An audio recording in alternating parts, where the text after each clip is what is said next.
Assalamu alaikum wa rahmatullah.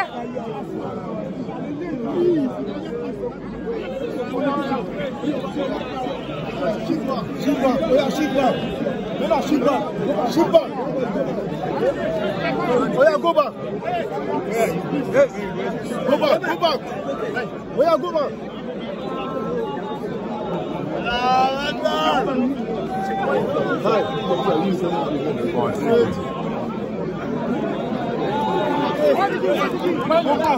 Go back. Go back now. Go back. Go back. Go back. Okay, position. I'm gonna go back. Go back. Step back. Step back. Step back. Oh, step back. Now they are two. Step back. We have to step back. Step back. Let's go back.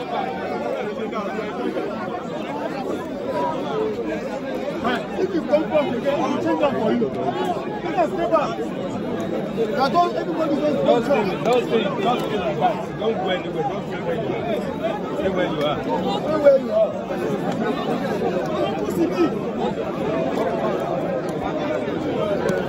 Don't let that tight to the game.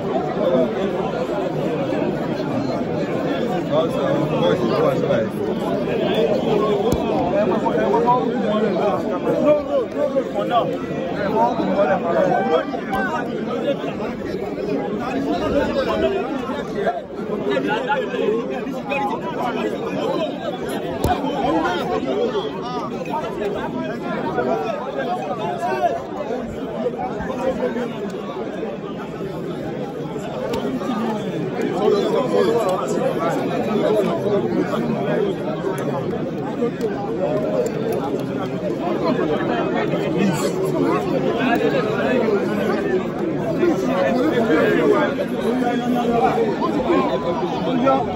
Wait. Wait and calm down. Step back now. Step back now. Wait.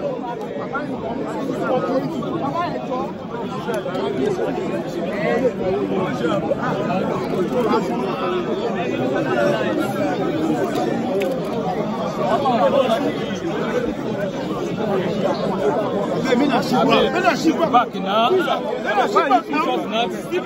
Step back now. Everybody, shift back.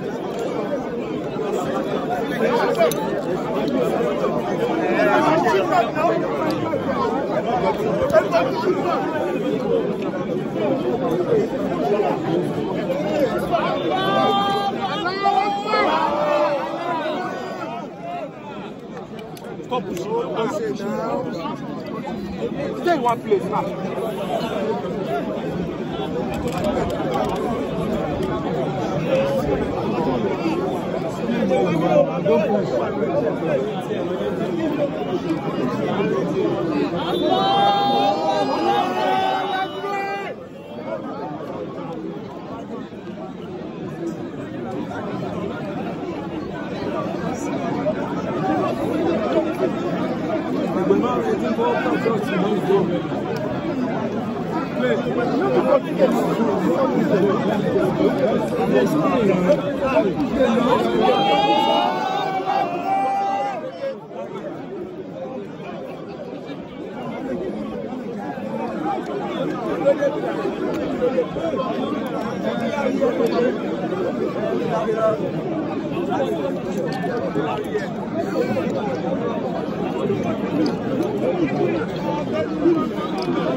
Wow.